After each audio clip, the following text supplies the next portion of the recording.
Marcos, que é do local de onde venho falar com vocês.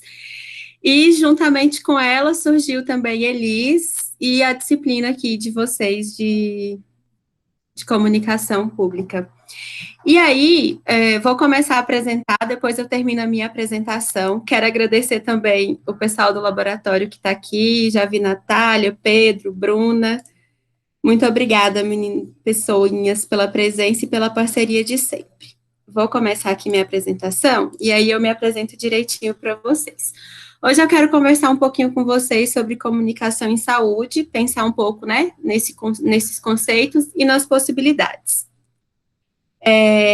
E aí o nosso caminho vai ser esse, né, tentar falar um pouco sobre o conceito de comunicação em saúde, se é que existe um, ou só um, não sei, e também pensar um pouco, né, nos desafios do ponto de vista de fazer comunicação em saúde com todo o cenário que a gente tem, principalmente esse cenário atual, com todos esses elementos que estão presentes no nosso dia a dia, como o uso da internet, que querendo ou não é algo novo, parece que não, mas é algo muito novo, a gente fala de algo que aconteceu pós anos 2000, então quero tentar falar um pouco sobre esse cenário para vocês, e pensar também em possibilidades, em desafios que temos para enfrentar, né?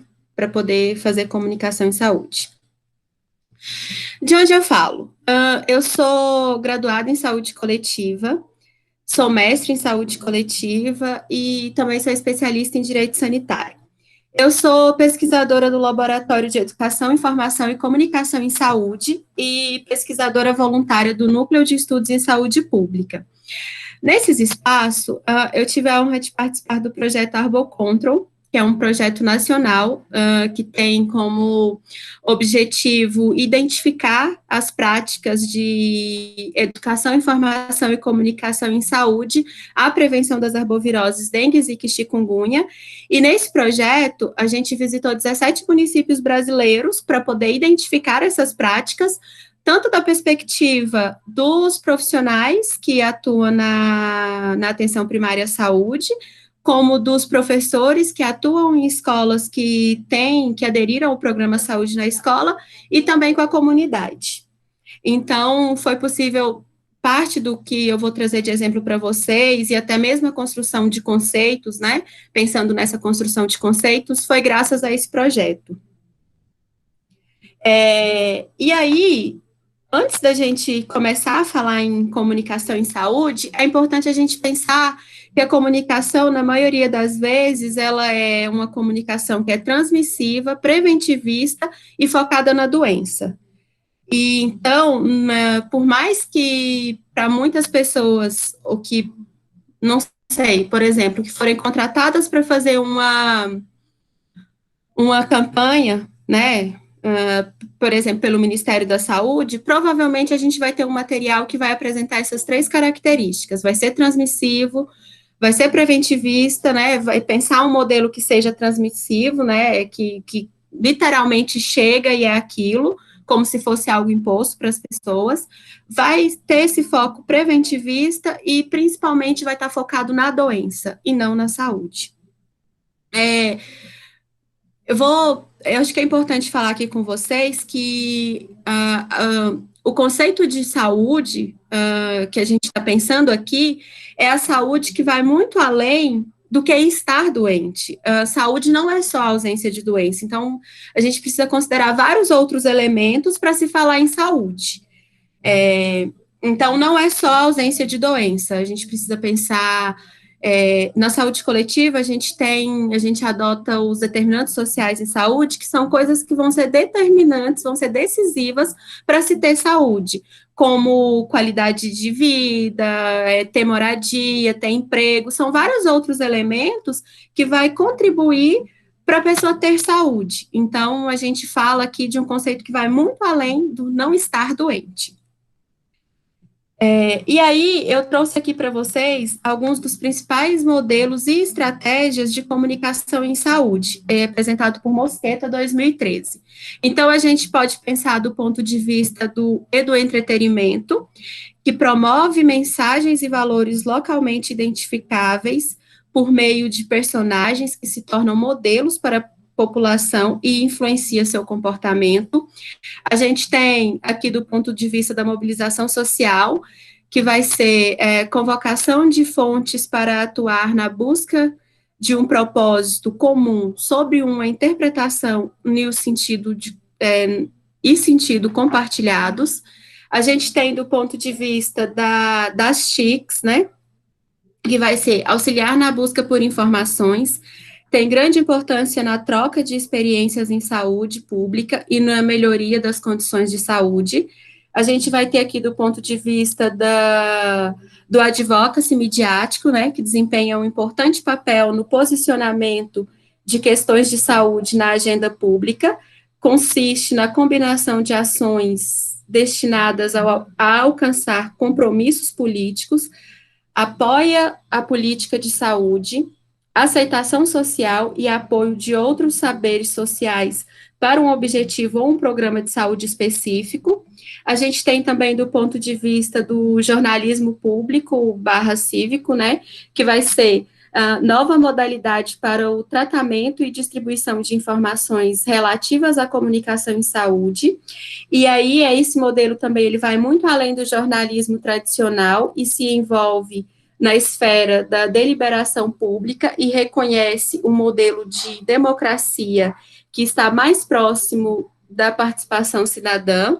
A gente tem também o marketing social, que baseia-se na ideia de que todas as ações humanas é alicerçada na troca, concentra-se principalmente na influência do comportamento do indivíduo, mediante a ênfase de 4 aspectos, né, que é o produto, o preço, o lugar e a promoção. E a gente tem o IEC, que IEC é Informação, Educação e Comunicação em Saúde, que orienta ações de comunicação para prevenir doenças e promover a saúde, visa melhorar processos locais que incentivam mudanças nos conhecimentos, atitudes e práticas da população em relação aos deveres e direitos em saúde e ao uso efetivo da participação e dos mecanismos de controle social. Então, Mosquera, ele fez esse esqueminha trazendo os principais pontos os principais modelos, né, pensando nessa estratégia de comunicação em saúde. A gente parte da adoção do IEC, por ser um conceito que leva em consideração, né, as especificidades de cada população, leva em consideração o controle social, a participação efetiva do cidadão nesse processo de pensar, né, essa comunicação. E aí, trouxe aqui para vocês um primeiro conceito de comunicação em saúde. Esse foi definido por Valéria Mendonça, 2014, que é: comunicação em saúde é possibilitar acessibilidade e acesso por meio de acolhimento e construção de autonomia, promovendo comprometimento com diálogo, entendimento do direito, empoderamento e humanização das relações. É possibilitar integração, integralidade, inclusão, participação, reflexão, resolutividade, respeito e solidariedade. É processo primordial, desafio de transparência, linguagem e transformação de construção de vínculos e deveres de cidadania. E aí, em 2017, a gente viu a necessidade, dentro do projeto Arbocontrol, já que a gente queria identificar as ações, né, das pessoas de comunicação em saúde para a prevenção das arboviroses, e aí surgiu a necessidade. Eu acho que alguém ligou o microfone, eu não estou vendo vocês, mas estou aqui para interagir, caso alguém queira. Bom, deve ter sido só uma sensação.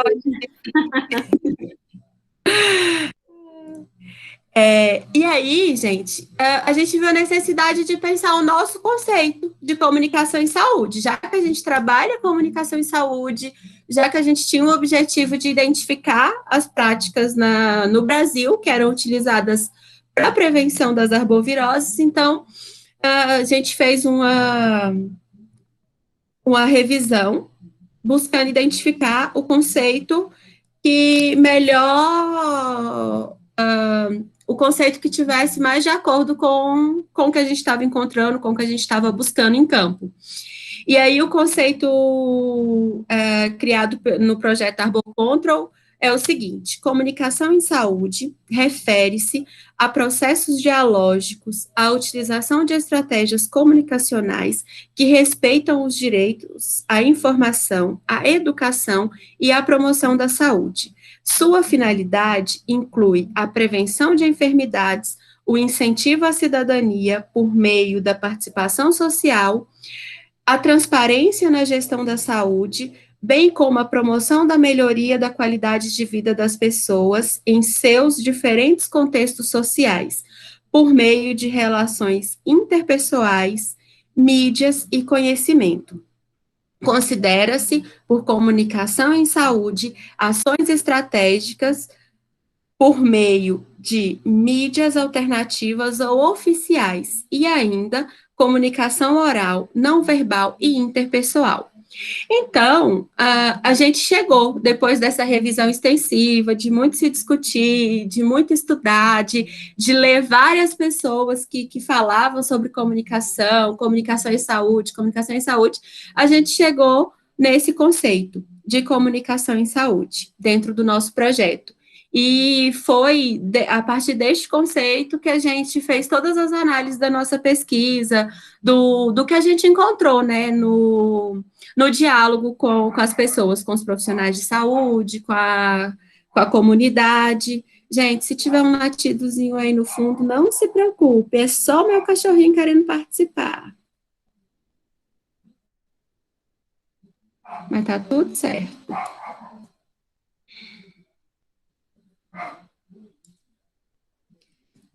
E aí, pessoal, é importante também a gente falar aqui sobre da onde que a gente, para onde que a gente vai conceitualmente falando, né? Por onde a gente precisa passar para pensar essa comunicação em saúde, principalmente quando pensa os cenários que a gente tá vivendo, encontrando atualmente, né? Então, são N os desafios que a gente precisa considerar, né, nessa dimensão de se pensar comunicação em saúde. E aí, eu quero falar um pouquinho com vocês sobre o agir, que aí, para a gente falar, né, sobre esse agir comunicacional. O agir aqui, que eu vou adotar aqui com vocês, é o agir segundo Hannah Arendt, que é um agir que significa um novo começo, deixar que o novo mundo comece.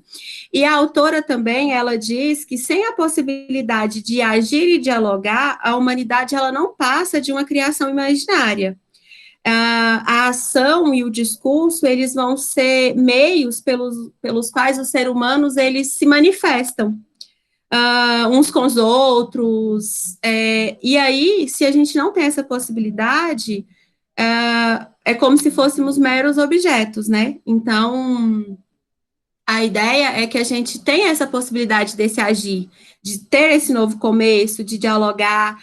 Então, é daí que a gente parte, né, para pensar essa comunicação. Então, é importante a gente ter em mente, né, esse significado de agir como esse novo começo, como essa possibilidade do dialogar. Além disso, também, a gente tem que levar em consideração a dimensão da sociedade disciplinar de Foucault. E aí, para além dessa sociedade disciplinar, hoje a gente tem alguns outros tipos de, né, outras características de sociedade, né?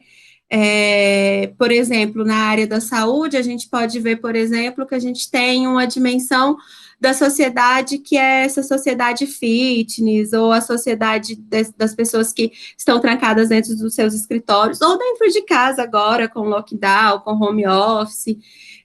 Então, tem várias outras coisas que a gente precisa considerar, outros modos de vida, né? Então, a gente tem que levar tudo isso em consideração para se pensar essa comunicação. E aí, fazendo essa leitura do agir, vi que rolou uma mensagem no chat, escutei, né? Passando por essa dimensão do agir comunicacional de Hannah Arendt, a gente precisa, é importante também a gente considerar aqui a leitura que Byung-Chul Han faz frente à sociedade atual, que a gente está, né, frente a essa sociedade que todos nós vivemos. Ele questiona se hoje, com os modelos que a gente tem, ainda é possível pensar esse agir no sentido que a Arendt nos apresenta.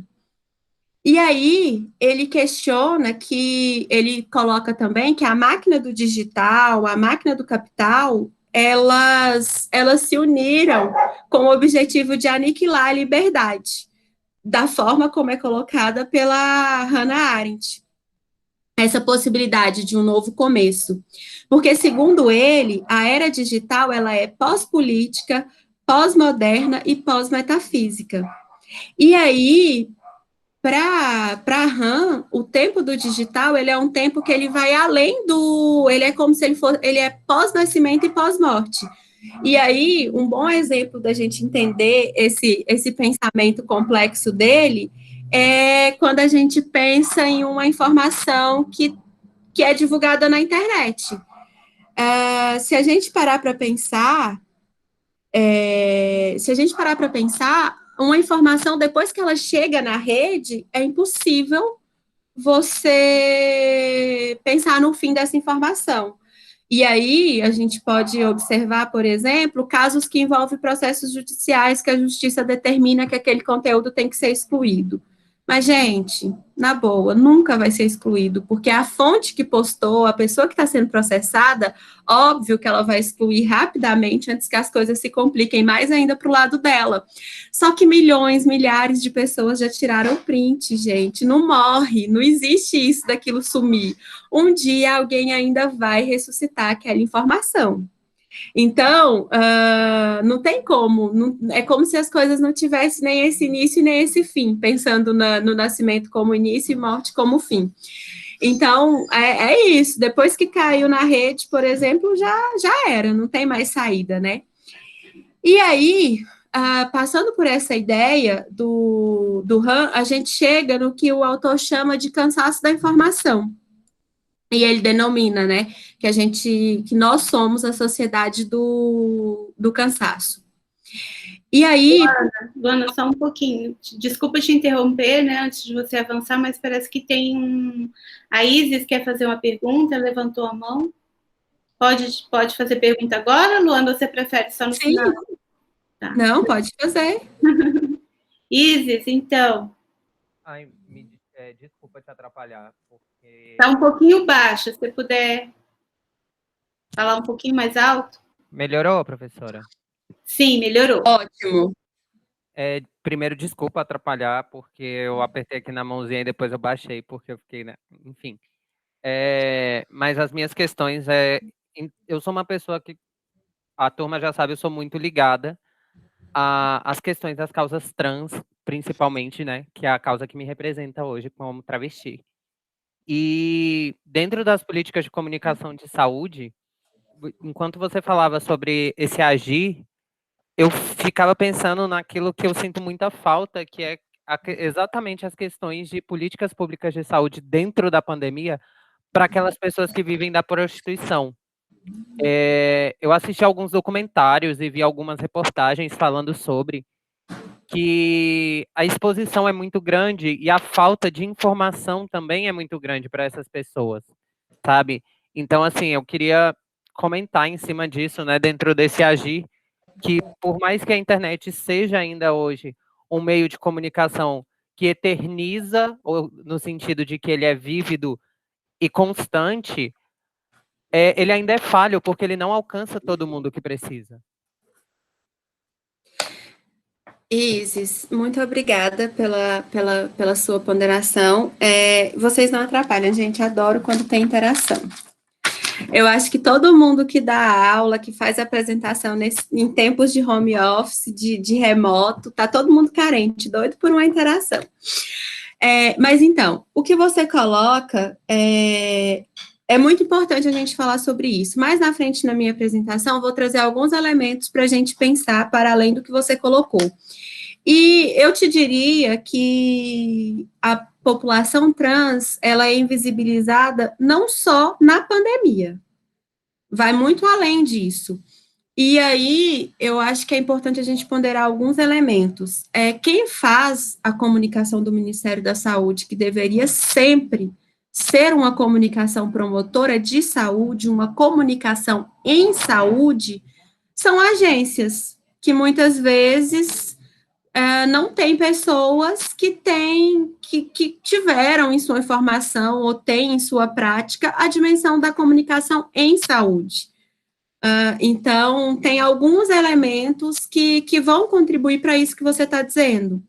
E, de fato, a internet, ela tem muita informação. E por mais que grande parte da população brasileira, segundo as pesquisas, esteja conectada, não quer dizer que essas pessoas saibam como buscar informações que são informações de qualidade, que são informações verdadeiras, que são informações que vai contribuir para a sua saúde. E muitas vezes acontece ao contrário, né? São informações falsas que pode, inclusive, ser causa de algum agravamento da saúde das pessoas. Mas, no final da apresentação, se eu não tiver lhe respondido direitinho, você volta e pergunta de novo se faltar alguma coisa, porque eu ainda vou passar por algumas dimensões que eu acho que vai ajudar nisso que você está falando, tá? E aí, quando o Byung-Chul Han fala, né, dessa sociedade do cansaço, ele traz o conceito da massa de informação, que ela não produz por si mesma nenhuma verdade, ela também não traz nenhuma luz à escuridão. Quanto mais informação é liberada, mais o mundo se torna não aprazível, mais fantasmagórico.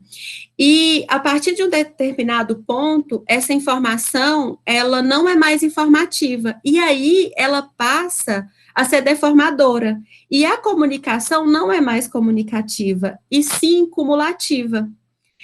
Ao cansaço da informação também pertencem sintomas que são característicos da depressão.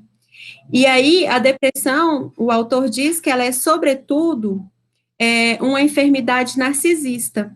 A autorreferência exagerada e doentiamente sobrecarregada que vai levar à depressão.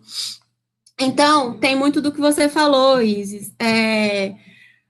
Igual se a gente, por exemplo, pensa do ponto de vista das informações sobre Covid e do tanto de coisa que a gente recebe o tempo inteiro, isso se torna um cenário, a partir do momento que a massa informacional é muito grande, a gente não consegue absorver o que vem, perde esse controle, sabe, de receber essas informações e, de fato, conseguir extrair alguma coisa dali que vai ajudar. Então, acaba que as pessoas começam a passar por processos de estresse, às vezes, até estigma, por conta de tudo que está ali naquelas informações, até a própria depressão, né? Então, e aí o autor usa isso para falar um pouco mais sobre essa sociedade do cansaço, né?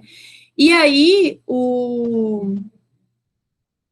ele coloca, né, esse cansaço da informação como uma das causas desse adoecimento mental com relação a essa sobrecarga informacional. Na perspectiva do autor, a gente tem aqui a relação social de adoecimento por esse excesso de informações, né? E aí, ele também fala que é colocado em xeque o prometer, o confiar, até o estabelecer um compromisso com o futuro, né?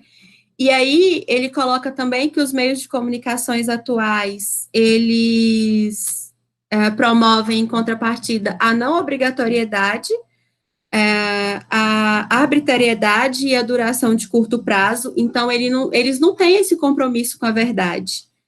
Tem mais a ver com o imediato, com dar aquele furo, com com ser o primeiro a divulgar aquela informação, que pode ser que não seja uma informação totalmente verídica, né?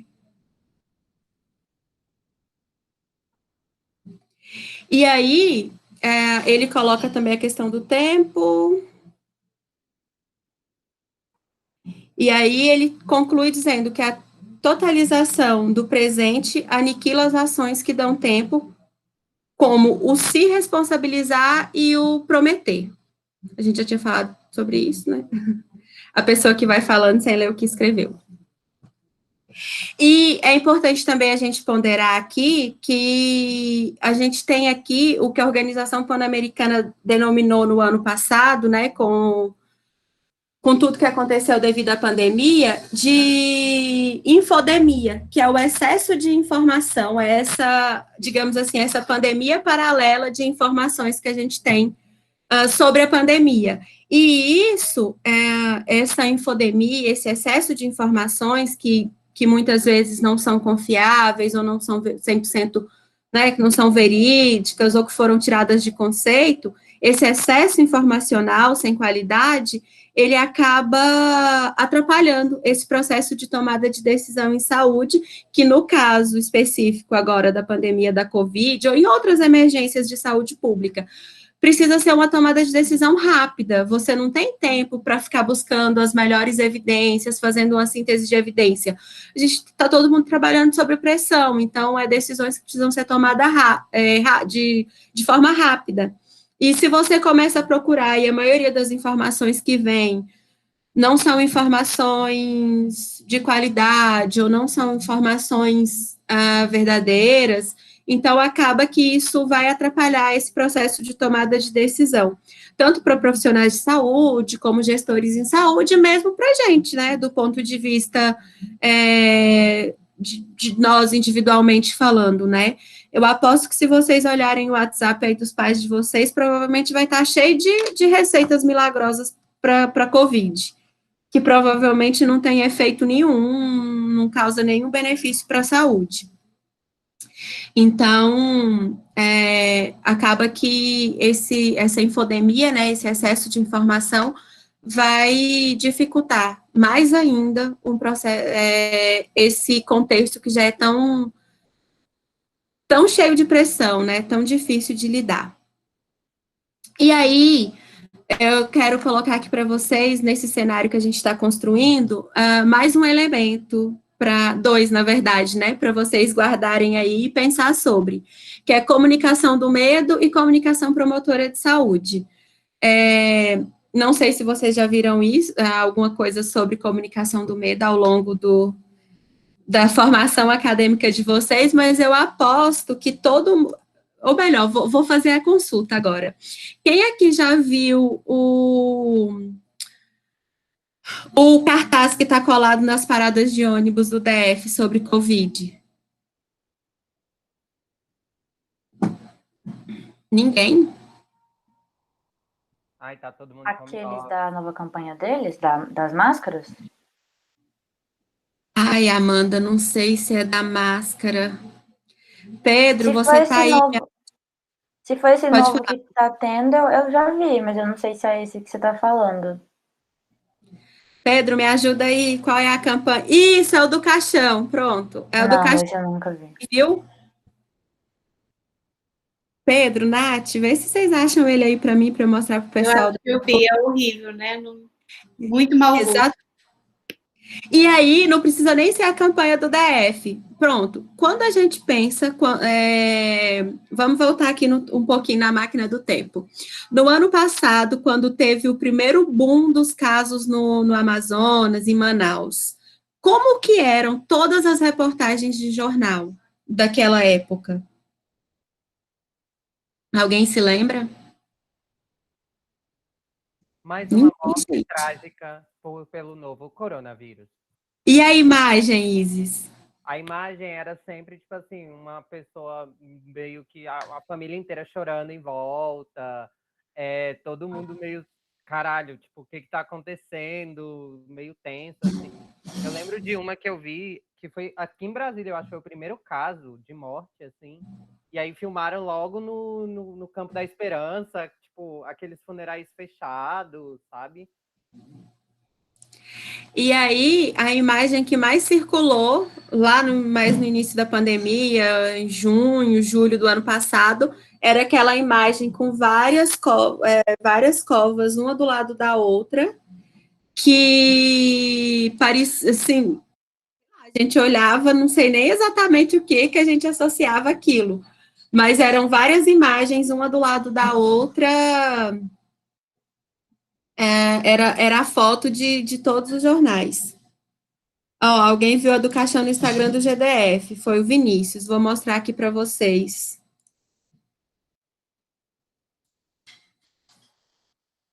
É essa. A sua ignorância pode matar. A pessoa está dentro do caixão. Não sei se vai dar para vocês verem direito, porque é a imagem do WhatsApp. É isso, gente. É disso que a gente está. É nisso que a gente está pensando quando a gente fala em comunicação do medo. É o que a gente vê na mídia, né? Quando a gente pensa nos problemas de saúde que a gente, né, que a gente enfrenta, e principalmente agora, falando da pandemia. Então, isso é muito comum também nas campanhas de arboviroses. Tem uma linha da Zika, que acho que, se não me engano, foi feita em 2017, 2018, que é toda baseada na comunicação do medo. E aí, foi parte do material que a gente que a gente trabalhou nas oficinas com a comunidade no projeto Arbocontrol. Então, assim, você vê que aquilo causa um sentimento ruim nas pessoas, sabe? A forma como as pessoas falam sobre aquilo. Enfim, uma parte da oficina a gente mostrava essas campanhas para a comunidade, e aí depois a gente ia conversar um pouco mais sobre isso, né? Para tentar identificar a percepção deles sobre as campanhas. Então, a gente tem 2 contrapontos. Vocês voltaram a ver a minha tela da apresentação? Acho que sim, né? Sim. Ok, a gente está vendo. Ótimo. Então, a gente tem a comunicação do medo, que é diferente da comunicação promotora de saúde. E aí, a gente precisa pensar, né, numa comunicação que seja capaz de promover saúde, né? Que consiga, de alguma forma, melhorar a saúde das pessoas, contribuir para a saúde das pessoas. Então, guarda aí e pensem nisso. Depois a gente volta. Vi que rolou alguma coisa no chat. Escutei, na verdade. Agora eu vou visualizar o que é. A Isis que escreveu, eu acho que comunicação do medo também é uma forma de espetacularizar a tragédia. Sim, é bem isso que você disse mesmo. E aí, totalmente empírico, né? Do meu ponto de vista. Eu acho que as pessoas que fazem esse tipo de material, eles de fato acreditam que, com medo, trabalhando com medo, com o fatalístico, eles vão conseguir fazer com que as pessoas usem máscara, ou que as pessoas fiquem em casa, ou que as pessoas cuidem dos quintais, eliminem os focos de dengue. Eles de fato acreditam nisso, de fato acreditam nisso. Se vocês tiverem a oportunidade de conversar com alguém que faz, né, campanha, essas coisas, perguntem sobre comunicação do medo, só pela curiosidade. Depois, só para vocês. E aí, quando a gente pensa num processo de comunicação, e aqui esse conceito segundo Nova. No geral, o modelo comunicacional, ele é conceituado, né, como um processo que é unidirecional, ele é composto por remetente, mensagem e destinatário. Aqui eu já acrescentei algumas outras coisas nesse processo. Por quê? A gente precisa ir além do modelo geral para pensar essa comunicação em saúde.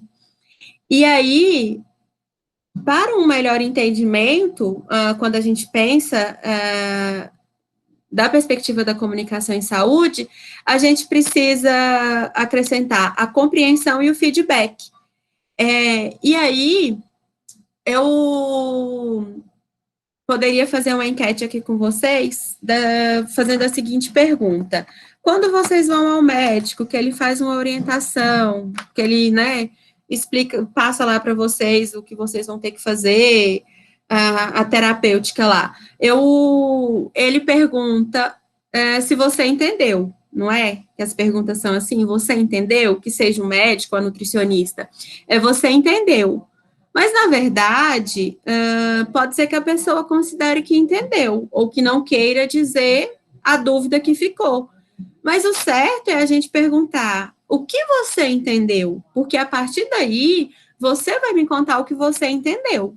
E eu, que tenho o conhecimento, né, do que é para você fazer, da sua terapêutica, enfim, eu vou conseguir avaliar se da forma que você entendeu está suficiente para que você tenha um bom resultado no seu tratamento, enfim, na sua reeducação alimentar, no que for a depender do profissional.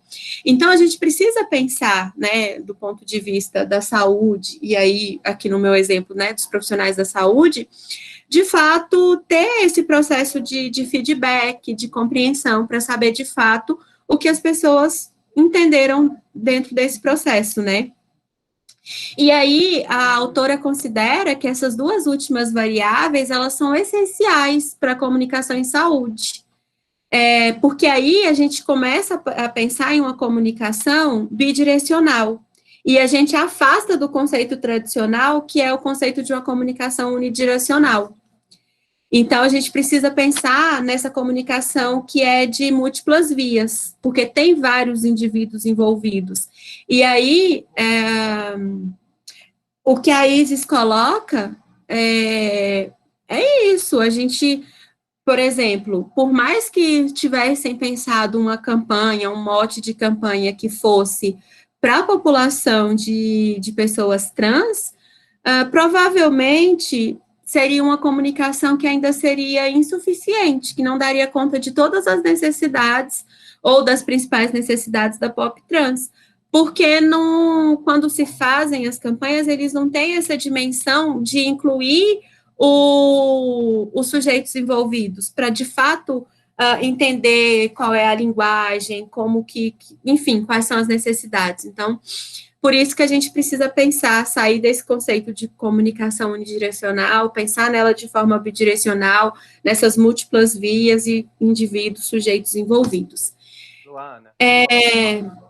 Oi? Luana, a Isis quer falar, mas também tem a Ayolá que levantou a mão para perguntar. Oi, gente. Quem levantou primeiro a mão? Pode ir, Ayolá. Vai lá, gata.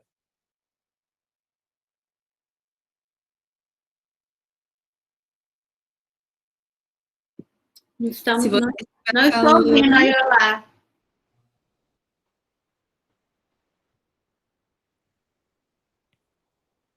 Não? Será que ela... Então eu posso ir falando? Sim. Eu só queria colocar, tipo assim, porque eu acho muito importante isso que a Luana tá falando, até nas questões dos termos mesmo que usam pra gente, sabe? Por exemplo... Abaixo, Isis. Mais alto, por favor. Os termos que colocam pra gente. Melhorou agora um pouco, professora? Sim. Então, tipo assim, os termos que usam pra gente na hora que a gente tá correndo atrás da nossa dignidade e da nossa identificação de gênero. Por exemplo, a gente vai ao médico, vai tentar fazer uma transição de forma saudável, né? E aí chega no médico, ele fala, a primeira coisa vamos começar a sua terapia hormonal. Mas espera aí, eu não tô doente. Eu não preciso de terapia. Então é uma reposição hormonal. A segunda coisa, você quer ou não fazer a cirurgia de redesignação sexual? Espera aí, o meu gênero, meu sexual não vai mudar. Então é uma redesignação de genitália. Termos esse que muitas vezes afastam a sociedade e reforçam muitos preconceitos que nós, pessoas trans, sofremos diariamente, sabe? Então chega, às vezes, essas falas que saem muitas vezes de quem carrega as campanhas que me chocam. Por exemplo, no ano passado, a campanha de prevenção ao HIV. Tipo assim, as ISTs, né? A gente passava por Brasília e aí via vários outdoors com muitas campanhas falando de muitas doenças, de como que podia pegar, de clamídia, de não sei o quê. Chega no HIV, coloca um casal homoafetivo negro. E aí eles falam, não, a gente tentou ser inclusivo. Mas você pega, tipo assim, uma população que já é taxada, aí você coloca ela ali para reforçar um estereótipo social dentro de uma doença, dentro de uma IST, como o HIV, sabe? Então essas coisas, elas não são pensadas na hora de fazer campanhas para a diversidade e pensadas nas minorias que vão receber essas campanhas. E aí, Isis, tudo isso que você está colocando são elementos essenciais para a gente pensar uma comunicação em saúde, uma comunicação promotora de saúde. Tem uma... Você traz os seus exemplos de vida, a cabeça da pessoa começa a viajar aqui. Isso que você falou da linguagem, da postura dos profissionais de saúde, quando uma pessoa trans procura atendimento, e não só a pessoa trans, mas várias outras populações, né, pensando no LGBTQIA+,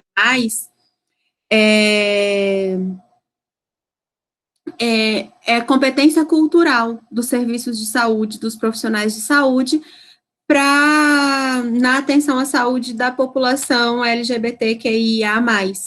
Porque não adianta eu ter por exemplo, né, não adianta eu ter um ordenamento legal de que eu preciso aceitar, adotar e respeitar o nome social, se eu vou lá colocar o nome social da pessoa, mas vou, por exemplo, me referir àquela pessoa com o artigo errado.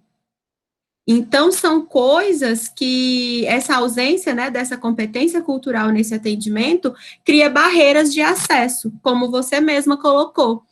Então, é outra dimensão que a gente precisa ser pensado para evitar essas barreiras. Mas vamos voltar aqui, porque senão eu perco e não termino a apresentação.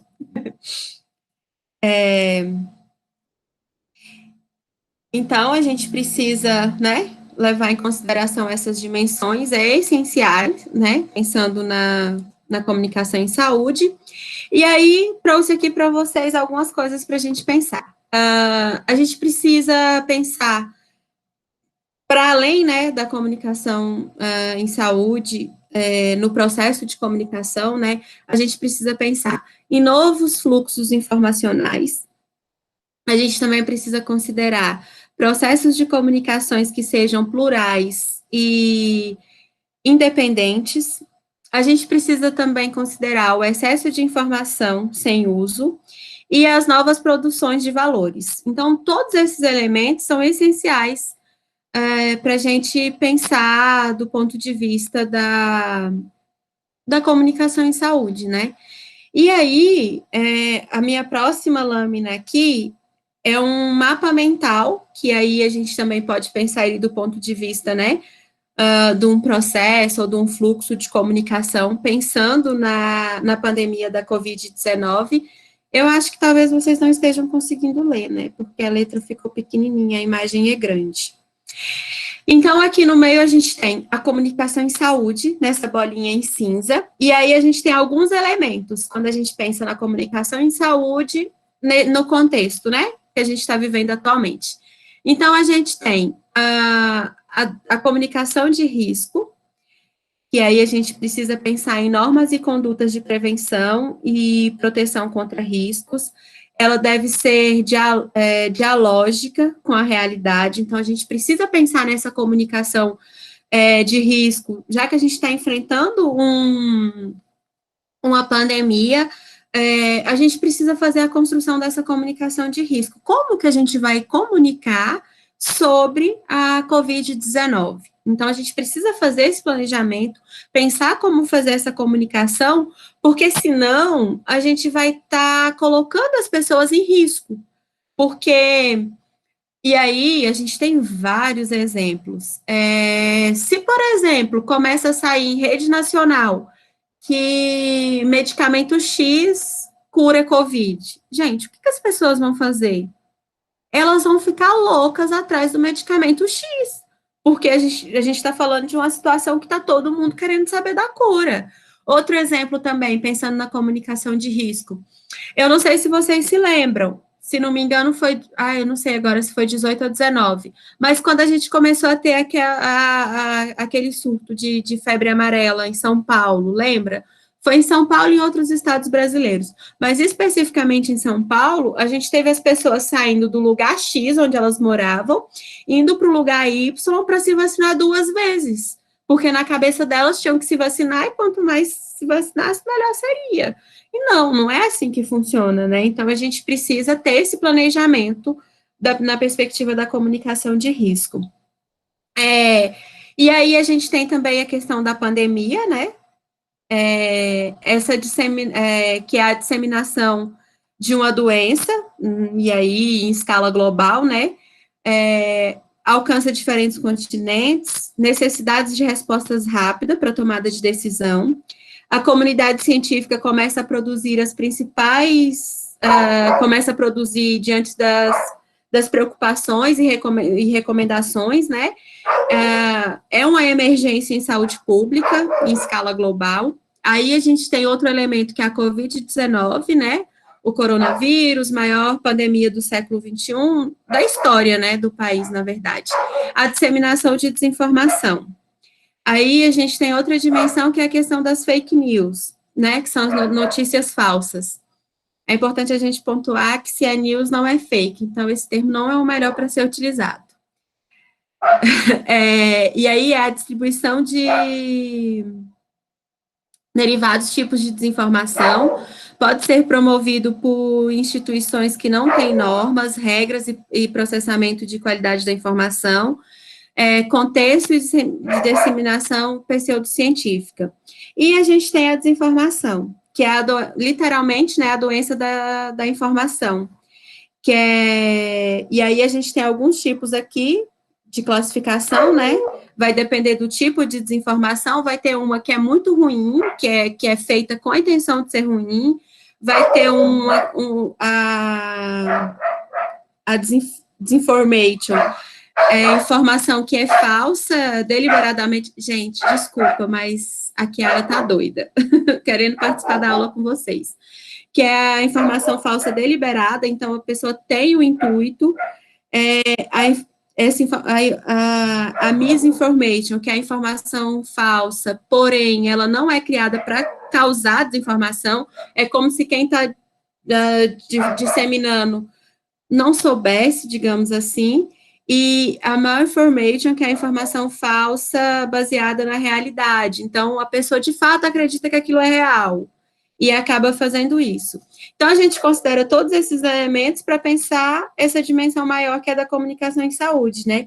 Que é a associação e interação entre os campos sociais, saúde e comunicação, competências e estratégias do campo da comunicação para influenciar a tomada de decisão de indivíduos e comunidades, informar e educar a respeito de saúde de forma democrática e participativa, deve compreender o processo de produção e sentidos, né, ligado aos eventos, fenômenos e experiências tocantes à realidade.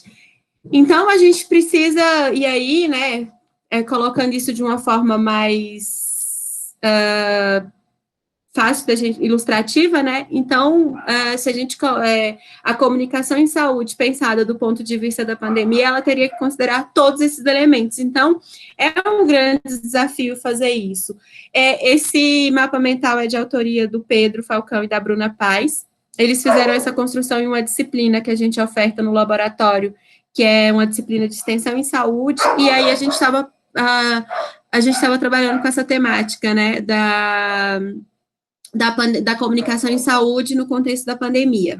E aí eles apresentaram esse fluxograma, e a gente também gravou alguns episódios de podcast sobre a temática, Já vou fazer merchan dos nossos podcasts, vocês podem encontrar aí no Spotify, e vou pedir para os meninos deixarem o link aqui para vocês também, caso alguém queira saber mais. E aí, esse outro fluxo aqui, ele é resultado dos meus estudos feitos durante o mestrado, que eu trabalhei com os desafios do processo de comunicação em saúde, a prevenção da dengue, zika e chikungunya, por parte dos agentes comunitários de saúde e dos agentes de combate à endemia. E aí, baseado no... Gente, desculpa mesmo, a Chiara tá insana. E aí, com base nos discursos deles, com as narrativas deles, com as experiências deles, eu fiz o desenho desse fluxo, pensando, né, pensando nesse processo de comunicação que eles fazem, a prevenção das arboviroses. Então, aqui eu tenho o agente comunitário de saúde, que é o ACE, e aqui na outra extremidade eu tenho o agente comunitário, o agente de combate às endemias, que é o ACE. Até a gente tem uma política que prevê que esses dois profissionais trabalhem juntos no território, até porque eles se encontram na dimensão do território. Mas na prática ainda não acontece.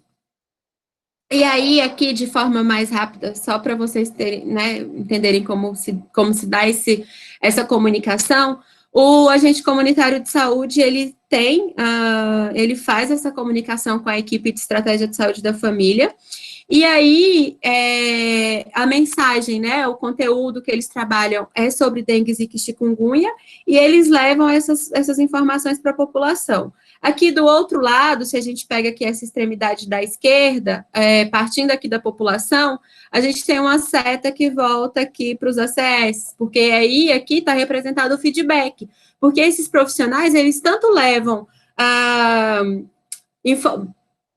demandas, informações que parte das equipes de saúde levam para o território, para a população, quanto leva da população para a equipe. Então, tem esse processo, né, de feedback, né, essa retroalimentação do processo. E aí, aqui na extremidade da direita, a mesma coisa com relação ao ACE e à equipe de vigilância em saúde, né, as equipes de vigilância sanitária, que é a equipe no qual esse profissional está ligado. E aí, aqui no meio, a gente tem as setinhas brancas e os textinhos brancos, representando os ruídos, que no caso, no processo de trabalho desses profissionais, né, na atuação desses profissionais, eu identifiquei alguns novos ruídos, né, que tem, por exemplo, a interação entre os dois profissionais, que querendo ou não, às vezes, por não ter essa atuação conjunta, essa interação na hora de atuar, acaba que dá um pouquinho de choque, né, porque os dois têm essa atuação na dimensão do território.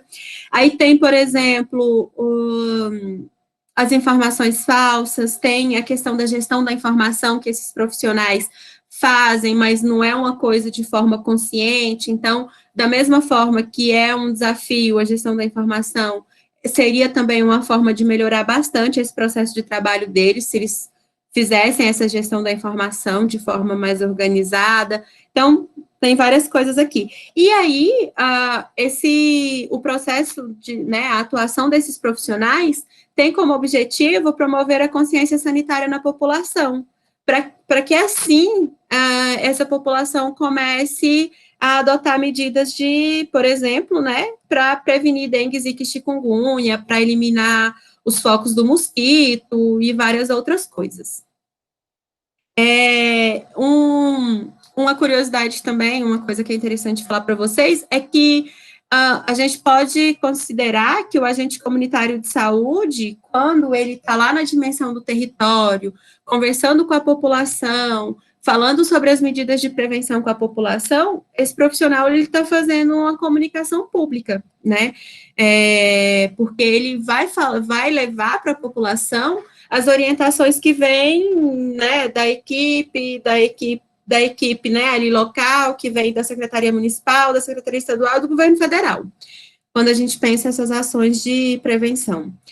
E aí, a próxima lâmina, eu trouxe aqui só para, também ainda dos meus estudos do mestrado, que é só para vocês verem como essa questão desse excesso de informação que a gente já pontuou antes. Essa nuvem de palavras foi porque a gente perguntou para os agentes comunitários de endemia e de saúde como que a população do território deles acessava informação. Então, a gente tem aqui essas várias fontes de informação citadas por esses profissionais, né? Então, como a população acessa a informação do ponto de vista do profissional. Essa primeira nuvem aqui é do agente de combate às endemias, então, o próprio agente, TV, rádio, internet, meios de comunicação, várias outras coisas, e essa é na perspectiva do ACS. O próprio profissional também surge, mas aí tem várias outras fontes de informação. Então, eu quis trazer essas duas nuvens para vocês terem uma ideia de como que isso se dá, né, pensando na dimensão do indivíduo, porque, de fato, são várias as fontes que a gente tem. E aqui a pergunta era por onde as pessoas, né, a comunidade do território deles, se informava sobre arboviroses. Então, a depender, por exemplo, do que o jornal, ou da televisão, ou da internet está falando, pode ser que vai atrapalhar, né, pensando no combate, na prevenção a essas doenças, né? Então, querendo ou não, a gente tem sempre que considerar essa dimensão do acesso à informação, por onde as pessoas se informam, que tipo de informação, enfim, como que se dá esse processo, né? E aí, mais especificamente, né, nesse contexto de pensar esses desafios, né, da comunicação, e aí a gente tem aqui esse processo no Sistema Único de Saúde. E aí eu pergunto, né, o questionamento alguns desses desafios, né, a gente tem a mídia que não conhece o Sistema Único de Saúde, profissionais que não conhecem o Sistema Único de Saúde, atuam, mas não conhecem o Sistema Único de Saúde, e a sociedade que não conhece o Sistema Único de Saúde. Quero fazer Quem aqui utiliza o SUS? E aí eu quero resposta aqui no chat, sim ou não. Vamos. Temos 1 minuto para isso. Lucas, eu. Olha, sim. Isabela, eu. Gente, tem muita gente nessa aula, vamos responder. Ainda não deu nem a metade.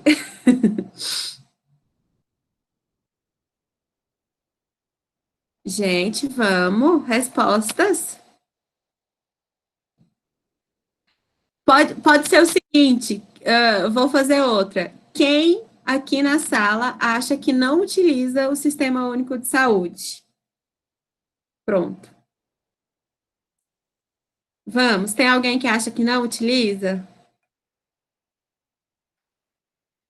Não, gente, a pessoa que é carente gosta de interação, vamos, que pouquíssimos responderam aqui no chat, nós somos 36.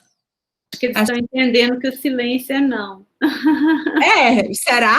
Aí eu vou ter que escolher um dos que estão em silêncio para me responder por que acha que não utiliza. Vinícius utiliza, eu acho que todos já usaram alguma vez. Bruna Chagas. Quem mais? Ninguém nessa turma tem plano de saúde.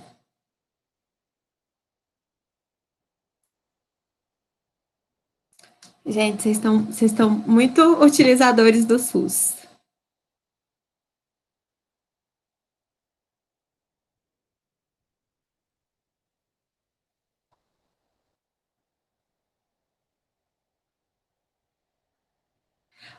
Lucas respondeu. Impossível alguém não ter usado. Eu acho. O SUS envolve muitos serviços. Vitória, sim. Todo mundo praticamente já utilizou.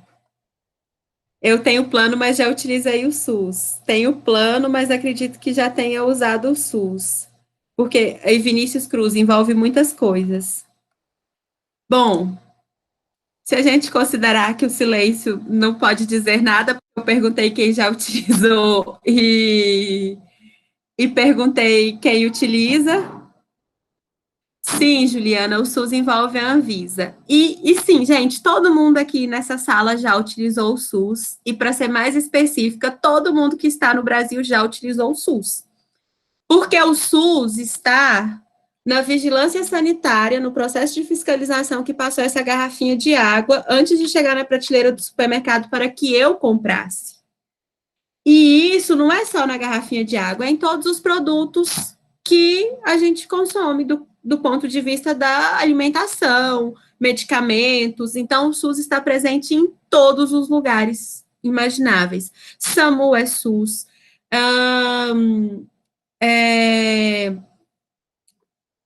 Até o subsídio do plano de saúde que você paga, já que você não paga o valor total do seu atendimento, envolve SUS, porque sai do orçamento que é destinado ao Sistema Único de Saúde. Então, de fato, todo mundo já utilizou o SUS. Mas, se vocês perceberem, muitos aqui titubearam na hora de responder, porque, de fato, a população não conhece o Sistema Único de Saúde. Então, um dos desafios, né, pensar essa comunicação, pensar uma mídia que tenha uma comunicação, né, que faça essa comunicação em saúde. E aí, o que a gente é acostumado a ver, por exemplo, na mídia? Experiências ruins do SUS, exposição a reportagens e notícias cujo enfoque apresenta o SUS como vilão da saúde pública no Brasil. A gente tem a lógica da notícia na mídia, que se não há epidemia, não se fala no assunto e nas instituições de saúde, só se fala de um problema quando fica crítico. No discurso jornalístico sobre o SUS, muitas vezes as boas ações são conferidos créditos aos governos estaduais ou municipais, e os insumos dos serviços de saúde são lidos como ações do Ministério da Saúde, e esses problemas recaem sobre a nomenclatura do SUS. Essa imagem aqui, eu tirei do Google, mas é uma imagem do agora, já na pandemia da Covid-19. Então, para além da forma como o SUS é visto, divulgado e falado na mídia, né, a saúde, nossa saúde pública, a gente tem alguns outros desafios, como a infodemia, que eu já falei com vocês antes, né, que é essa hiperinformação, a hipercomunicação, que vai gerar essa falta de verdade. A gente tem a agnotologia, que é a falsa ciência que fundamenta as políticas de produção de ignorância, junto à sociedade a partir de ações da mídia. Nela, o maior produto é a dúvida criada nas mentes das populações, a fim de atingir a controvérsia e, com ela, serem elaboradas as manobras políticas associadas à ignorância radical. Dá para a gente pensar em algumas coisas aí no cenário atual que a gente está vivendo, né? Como pessoas que são anti-vacina e por aí vai. De contrapartida, a gente tem a comunicação promotora de saúde, que é uma comunicação que a saúde ela é mais importante que a doença. Ela é contra-hegemônica, já que o modelo hegemônico que a gente tem é focado na doença. O foco na equidade, né, de gênero, étnica, raça, cor, escolaridade, estado social, territorialidade. Então, o foco tem que ser em todo mundo, em cada um dos indivíduos, pensando nas suas ai, gente, a palavra sumiu. Nas suas peculiaridades, né, no que é próprio de cada indivíduo. Não tem como a gente pensar que todos os brasileiros são iguais, porque não são, a começar pelas realidades, né, que são várias, existem vários Brasis dentro desse território gigantesco que a gente chama de Brasil. Uso da linguagem não violenta, então a gente precisa, para além, né, de pensar em uma comunicação que não seja uma comunicação do medo, a gente precisa pensar na comunicação não violenta. Tem muitas coisas que são normalizadas, né, na nossa linguagem, que são termos violentos, tem vários, como, por exemplo, denegrir, é um termo que é normalizado por muitas pessoas, mas é um termo que tem uma carga racial gigantesca, traz uma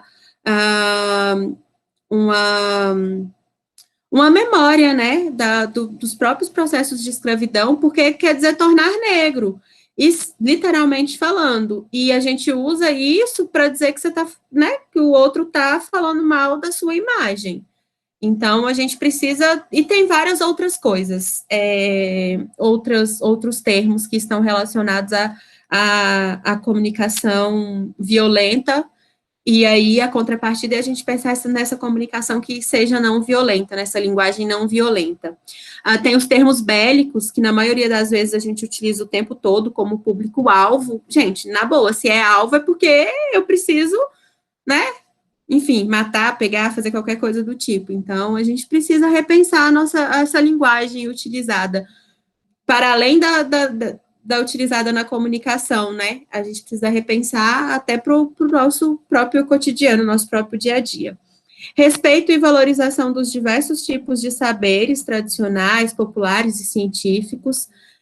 Cuidado com o tecnismo, então a gente precisa sempre ter esse cuidado da tradução do conhecimento, de fazer essa tradução do conhecimento, para que de fato as pessoas compreendam a mensagem que você está querendo passar. Não pode ser uma comunicação focada na culpabilização, tem que ser focada nos determinantes sociais em saúde, tem que ser dialógica, apropriada para o protagonismo, então apropriação para o protagonismo, então a gente precisa dar protagonismo para as pessoas que estão, para aquele público que eu pretendo alcançar, né, então tem que ter autonomia. E a gente tem a Política Nacional de Promoção da Saúde, que tem, né, nas suas principais dimensões, formação e educação permanente para os profissionais de saúde, considerar a dimensão da alimentação saudável e adequada, práticas corporais e atividade física, enfrentamento do uso do tabaco e seus derivados, enfrentamento do uso abusivo de álcool, promoção da mobilidade segura e sustentável, promoção da cultura da paz e de direitos humanos e promoção do desenvolvimento sustentável. Eu trouxe aqui para vocês, só para vocês terem dimensão do que significa, né, do espaço que ocupa a internet na vida das pessoas, alguns dados de 2021, para mostrar para vocês, já que a gente falou, né, por várias vezes da internet como essa fonte de informação, enfim. A título não está aqui nas lâminas, mas tem uma pesquisa que foi realizada pelo LACIS, da Fiocruz, lá no Rio, na comunidade de Manguinhos, que eles perguntaram para as pessoas que eles tentaram identificar qual lugar a saúde ocupava na busca por informação online, né, nesse uso da internet.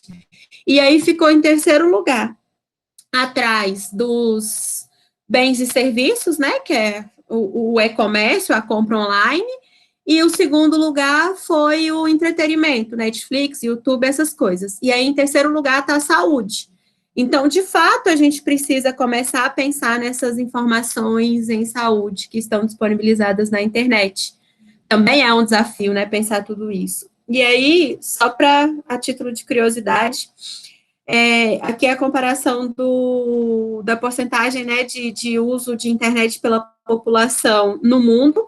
Então, aqui no mundo é 59,5%. No Brasil, aqui a gente tem os dois pontinhos rosa para melhor orientar, para vocês verem aonde que está. No Brasil, a gente tem 75%, o que a gente pode dizer que em cada 4 brasileiros tem acesso à internet. Aqui é o tempo gasto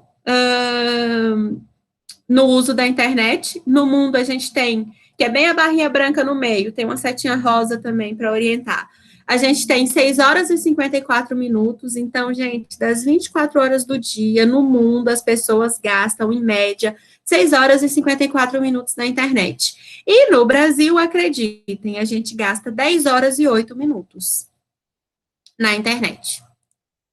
Aqui é os temas que as pessoas mais buscam, informações na internet, então, só para vocês terem uma ideia, aqui a questão dos streams para falar com a família, busca por informação, tem várias coisas. Depois.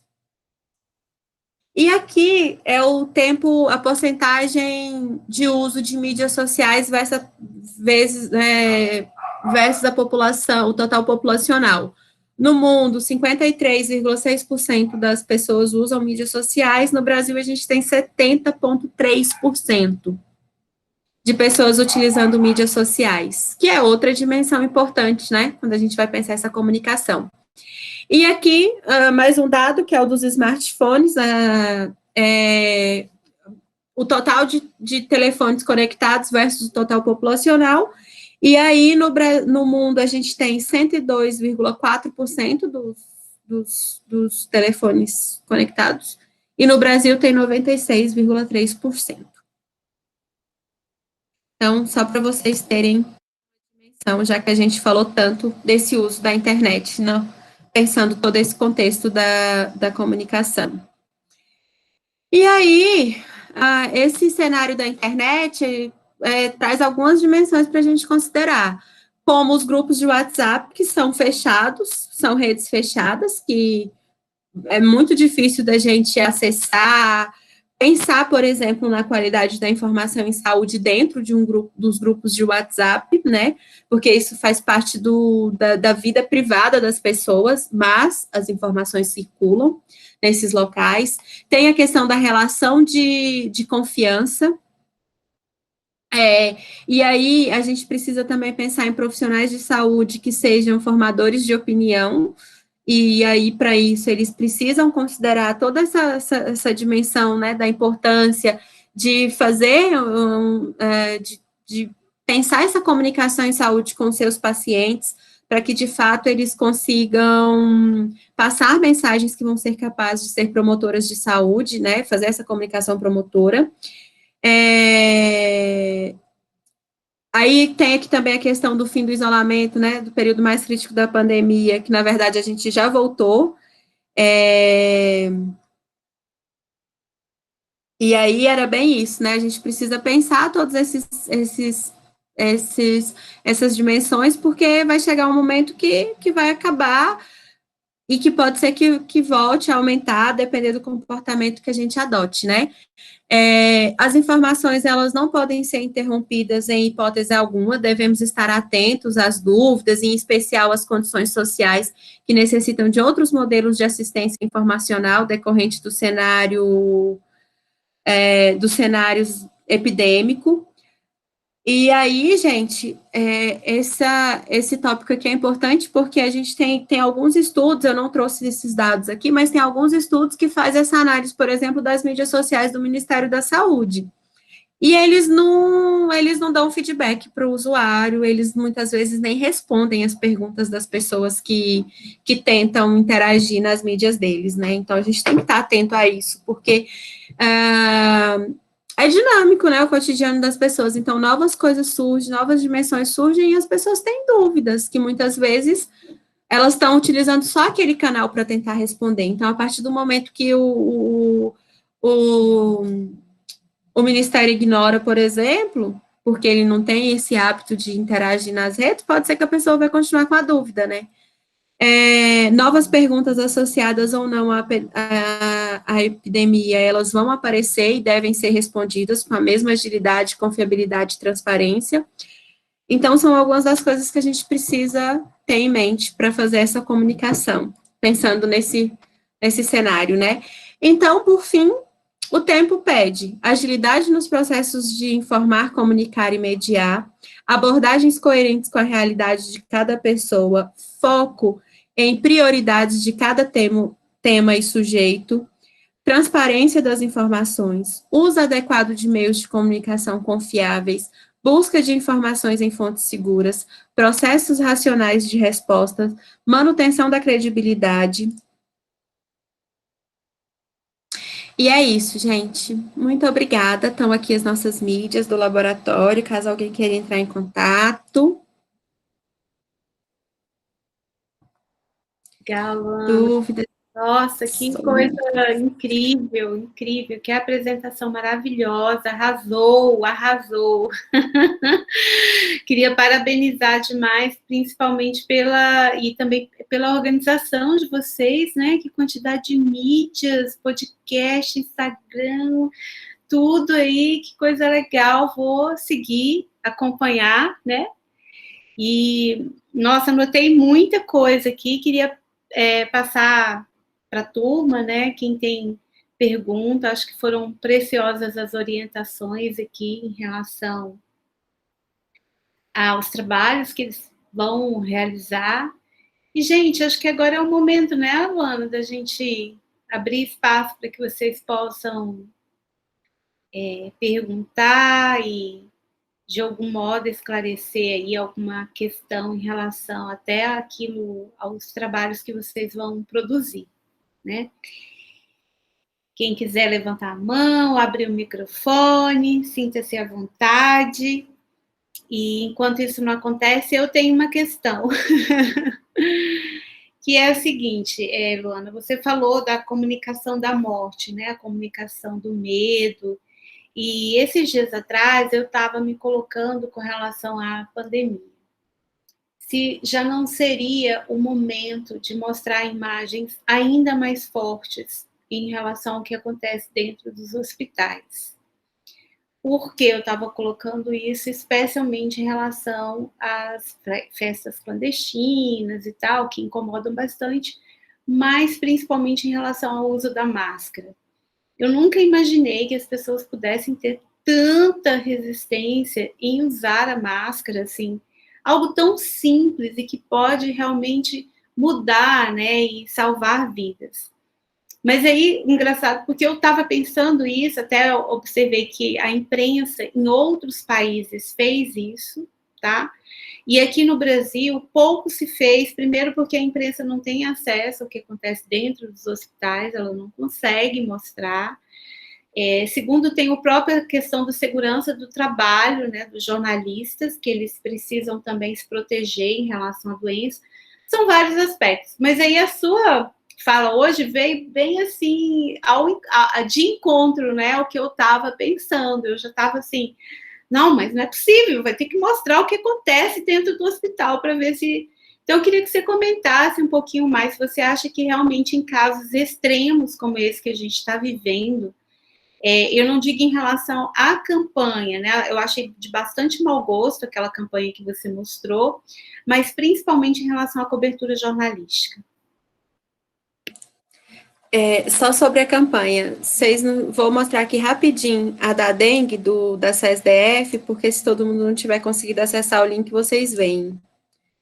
Olha, essa é uma publicação de 44 minutos atrás da Secretaria de Saúde do GDF, baseado em fatos reais, descuido mortal. Para não ver esse filme acontecer, proteja sua casa contra focos do mosquito da dengue.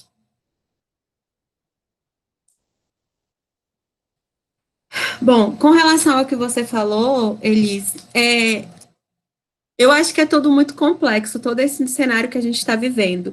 Eu entendo a sua angústia, a sua inquietação. Às vezes a gente passa muito por isso, de ver pessoas morrendo, porque tem pessoas que realmente não podem ficar isoladas, tem pessoas que não podem não sair de casa, porque não sair de casa significa não ter comida, significa não ter grana para comprar comida e várias outras coisas. Então, de fato, nós, e olha que a gente está falando aqui só do universo da UNB, nós somos extremamente privilegiados, porque a gente está há quase um ano, não, a gente já está há mais de um ano e pouco, sem precisar, entre aspas, né, sair de casa.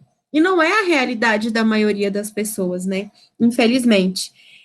Então, é algo que causa uma revolta, uma contrariedade muito grande na gente pensar nesse contexto, né, de festas clandestinas, enfim, de várias aglomerações que vão além da extrema necessidade, porque se for para a gente falar em aglomeração, a gente tem aglomeração todos os dias no transporte público para as pessoas que precisam utilizar. Mas para além disso, né, pessoas que não precisariam estar ali de jeito nenhum e que estão, que vão, que buscam por aquilo. E, por outro lado, é importante a gente mencionar que tem uma figura pública no Brasil que diz o tempo inteiro que você não precisa utilizar máscara, que você precisa fazer tratamento precoce para COVID, que cloroquina cura, que ivermectina previne. Então, é muito complexo pensar a comunicação nesse contexto todo, sabe? Eu acho que a gente está longe de alcançar uma comunicação em saúde pensando na pandemia, porque tem muitas dimensões que têm muita influência e que estão aí o tempo inteiro. Então, não sei, de fato, não sei o que seria a receita do bolo ou o que se fazer. Mas é isso, a gente tem várias coisas, né? Várias dimensões dentro disso.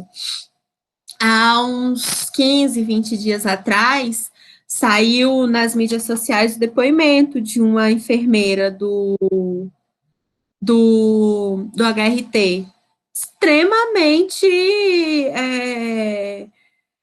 afetada por tudo, porque pensa, você vai para um plantão e você precisa, durante o seu plantão, decidir a quem você vai dar a chance de tentar viver. Porque você só tem oxigênio para uma pessoa e você tem duas pessoas precisando do oxigênio. Então, é muito complexo esse cenário, porque a gente tem profissionais adoecidos, profissionais que estão dando o sangue, assim, o que podem e o que não pode, eles estão se doando para tentar dar conta, né, de atender as pessoas que estão precisando, tentando salvar a vida das pessoas. Por outro lado, a gente tem posturas do governo que vai contra tudo que as maiores organizações de saúde do mundo dizem que é o que se deve fazer para prevenir, e tá aí o resultado, né? O Brasil tem os piores números da pandemia, os piores em todos os sentidos. A gente só não tem número bom de vacina, porque aí seria um índice bom, né? Como não é um índice negativo, a gente não tem. A gente está atrás de todo mundo, quase. Então é isso, é complexo. Tem uma questão também que eu acho que é de responsabilizar o cidadão, né, por uma responsabilidade muitas vezes que não é somente dele, é na maior parte do Estado. Então, eu acho que essa comunicação de combate, essa comunicação da morte, ela vem muito no sentido de responsabilizar, né, de individualizar, de privatizar uma responsabilidade que seria do Estado. Então, olha, um exemplo trazendo para o trânsito. Normalmente é assim, né? Olha, não beba, não faça, não sei. Mas as estradas continuam em péssimas condições, mas a fiscalização não acontece. Então, essa comunicação ela é muito culpabilizadora. E daí, realmente, nesse sentido, eu sou contrária totalmente a ela, tá? A colocação que eu fiz aqui realmente foi num cenário desolador de morte, em que a imprensa, eu acho que ela tem cumprido muito do seu papel, muito, assim, eu vi, né, que a apresentação, ela foca muito nesse papel equivocado que a imprensa muitas vezes desempenha, mas, assim, eu acho que a gente fala muito dos heróis da saúde, né, dos médicos, dos enfermeiros, mas eu acho que existem outros heróis aí que são jornalistas, trabalhando para trazer informação num cenário de desinformação. E quando você falou falou do excesso de informação, me lembro que havia um excelente programa no ar, que era até na Rede Globo, que era um programa diário sobre a pandemia, e ele acabou sendo retirado do ar, né? A própria população se cansou, e eu vejo isso, um cansaço em relação ao conteúdo. Mas, ao mesmo tempo, o conteúdo não conseguiu convencer, não conseguiu conscientizar. Muito triste isso. Bom, a Isis levantou a mão. Primeiramente, obrigada, Luana. Eu sou uma apaixonada por saúde. Antes de fazer Comorg, eu estudei 4 semestres de farmácia. Então, eu gosto muito disso, eu gosto muito dessas questões de saúde. E pegando um pouco do gancho do que você estava falando, eu acho também que a população ainda não sabe diferenciar a importância de cada profissional de saúde também, sabe? Desde do princípio da formatação, porque, por exemplo, você falou que é formada em saúde coletiva, mas se a gente perguntar aqui para a maioria das pessoas o que uma pessoa formada em saúde coletiva faz, a maioria não vai saber, sabe? Não vai saber a importância que tem um sanitarista, sabe? Um sanitarista, ele é uma base hospitalar muito grande, é graças a ele que o hospital ele consegue funcionar de maneira correta. E outras informações também que são muitas vezes colocadas de maneira muito sutis e que a população acaba perdendo, né? E coisas que eu já vi acontecer. Eu trabalhei algum tempo no Grupo Santa, né? Não sei se vocês conhecem, que é o maior grupo de hospitalar de Brasília. Atualmente, ele conta com o hospital, com Maria Auxiliadora, com Prontonorte e com o Santa Lúcia da Asa Sul e mais 2 centros radiológicos aqui em Brasília.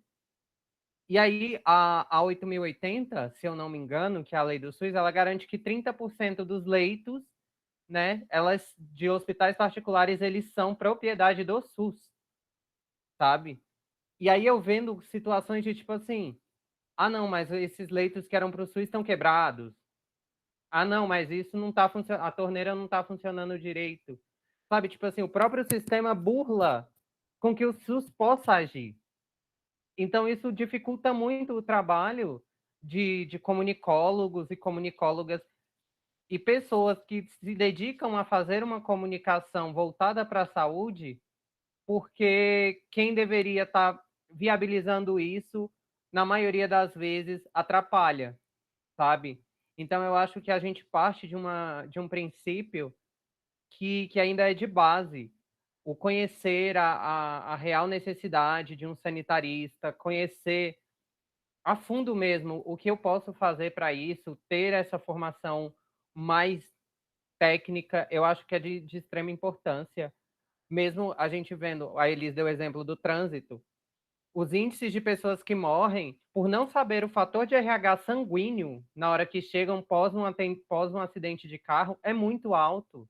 E fator de RH é uma pequena informação que podia estar dentro do documento de identidade da pessoa, mas que é burlado, sabe? E que é uma política de comunicação em saúde também.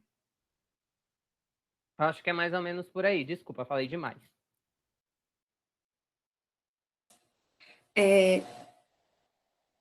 Vou começar pelo que Elis falou. Eu concordo com o que você disse. Eu acho que a imprensa, ela tá assim. Outros profissionais que são grandes heróis.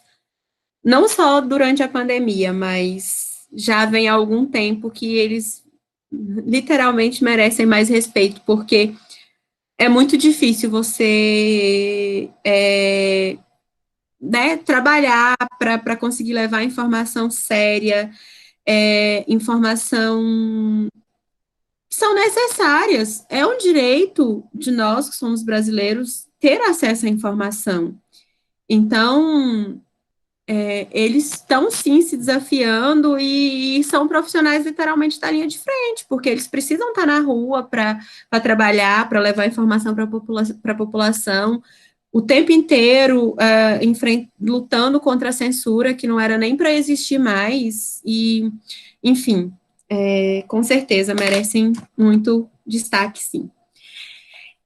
E com o que Isis falou, primeiro que eu adorei, porque ela sabe o que é saúde coletiva, gente, sabe o que um profissional de saúde coletiva faz, Mas, Isis, muito do que você falou tem a ver com a cultura hegemônica que a gente ainda tem da saúde focada no médico. Muitas vezes, os outros profissionais estão ali, mas é como se eles fossem coadjuvantes desse processo na cabeça das pessoas. E quando, na verdade, não. Se a gente parar para analisar, por exemplo, agora na pandemia, os grandes heróis dessa pandemia, se a gente tivesse que classificar um profissional de saúde, a gente poderia dar o destaque para os enfermeiros, porque eles estão trabalhando para caramba. Um profissional que é essencial no processo de recuperação, né? De uma melhora, de um melhor prognóstico quando se fala em pessoas internadas com Covid, em terapia respiratória, é o fisioterapeuta. Muitas das pessoas acham que nem necessita, né? Não enxerga a necessidade de um profissional desse. Então, sim, a gente precisa, de alguma forma, pensar além, sabe? Pensar por que dessas equipes multiprofissionais, né? Porque senão poderia existir um ou dois tipos, né, categorias profissionais. Mas quando, na verdade, não, o ideal é que a gente tenha essas equipes multiprofissionais, esses vários profissionais trabalhando junto para poder dar uma melhor assistência aos pacientes, né? E uma coisa também que me veio quando a Liz estava falando e que eu acabei esquecendo, é a questão o que você falou sobre colocar a responsabilidade sobre as pessoas, né? E a gente não pode esquecer que na nossa Constituição Federal está previsto que a saúde é um direito nosso e é um dever do Estado garantir mediante políticas públicas. Então, a gente precisa, sim, ter políticas públicas que dê conta disso. Quando, na verdade, o que a gente percebe é um movimento para minar as políticas públicas de saúde, como a lei dos cortes, que foi aprovada lá no finalzinho do mandato do Temer, que prevê a redução do investimento em saúde. Então, é uma tentativa de minar, porque vai chegar um momento, se continuar assim, que a população vai ter no imaginário dela que é muito melhor ter uma saúde privada. E quando, na verdade, isso é a contramão do modelo ideal. Porque se a gente analisar, um dos piores lugares de oferta de saúde é os Estados Unidos, lá é privado. Então, a gente precisa ter cuidado com as coisas que tentam impor para a gente como sendo a melhor opção. Porque muitas vezes pode ser que não seja. Legal, Luana. Nossa, olha, muito enriquecedor. Eu anotei aqui vários pontos sobre a comunicação transmissiva, né? Preventivista, focada na doença. Me interessou muito também as estratégias que você mencionou, os modelos, né? Do entretenimento, mobilização, enfim. Não tenho palavras para agradecer a aula. Ela foi toda gravada, então a gente vai disponibilizar. Eu vou enviar para você também o link para vocês colocarem nas suas mídias sociais, que são tão bem organizadas. E antes, então, de eu passar a palavra final para você, eu quero saber, só passar um apanhado aqui, se alguém quiser fazer alguma pergunta, é agora. Se não, a gente passa, então, né, fazer contagem regressiva. O pessoal está escrevendo aqui, ó, foi demais, Luana. Maravilhosa. Arrasou mesmo, concordo plenamente com todos os comentários aqui. Então, passo para você, Luana, a sua palavra final. Pessoal, muito obrigada. Eu adorei estar aqui com vocês, compartilhando um pouco da minha experiência, dos meus estudos. Eu acho que é muito importante a gente falar sempre sobre comunicação em saúde, porque a gente precisa repensar. Acho que é muito importante pensar isso da dimensão de quem é profissional de saúde, mas acho que, para além disso, comunicar, né, conseguir se comunicar com o outro é algo que é importante para a vida, você conseguir fazer isso, né? Porque muitas vezes passa, por exemplo, por você ter que fazer uma tradução do conhecimento para que, de fato, a pessoa compreenda a mensagem. Então, é sempre muito bom falar disso. Fico muito feliz, gosto muito da temática em si. E quero lhe agradecer, Elis, pelo convite. Fiquei muito honrada, muito feliz, adorei estar aqui. Obrigada a todo mundo que participou da aula. Isis, maravilhosa. Que pena que não é presencial para a gente se conhecer de verdade. Quero agradecer também o pessoal do laboratório que está aqui. A parte dessas mídias tão lindas e organizadas é graças a Natália, que está aqui, ela que é a nossa personal medias. E muito obrigada. E espero que vocês façam um trabalho lindo de observatório de imprensa. Acredito que dê para vocês fazerem ponderações muito importantes que vocês vão acabar descobrindo aí nesse processo de estudo e de busca de vocês, que tem muita coisa sendo produzida, que seja, né, pelo bem ou pelo mal, mas tem muita coisa assim.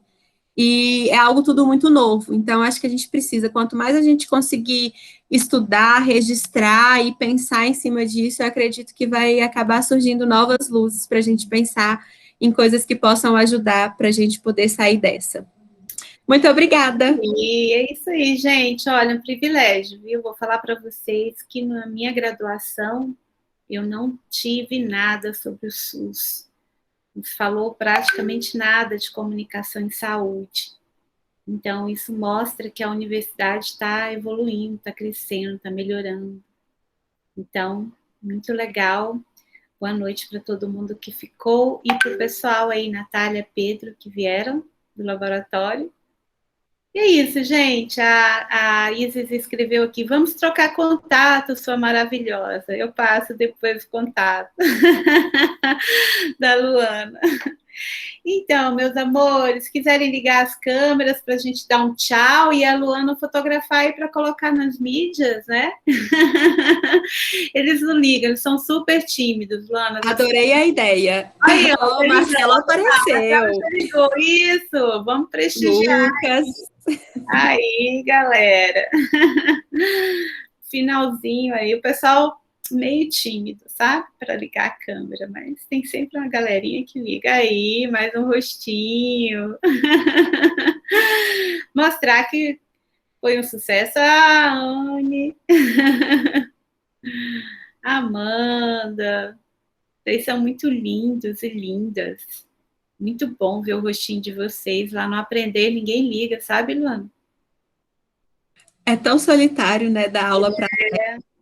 Eu fico resistindo, eu sou a defensora do aprender dentro do curso, dentro da faculdade, eu tô com medo de ceder, começar a fazer esses síncronos, que eu não aguento assim o rostinho. Ai, fotografou, Luana? Esperando para ver se mais alguém ia aparecer. Vamos lá, tímidas. Aí, mais um, ó, valeu o apelo, tá vendo? E eles ainda colocam ali um destaque na imagem, o fundo, assim, sem foco, as imagens ficam lindas, vocês são bonitos, né, gente? Vocês são muito lindas e lindas, viu? Legal, eu acho que eu vou ter que arrumar uma iluminação melhor para mim aqui, eu tô me sentindo muito desfocada perto de vocês. Maravilhoso. Pronto, agora eu tirei.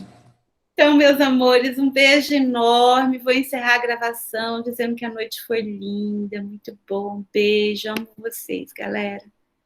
É muito bom no cenário tão difícil a gente estar aqui podendo estudar e aprender, né? Muito bom. Tchau, gente. Boa noite. Tchau.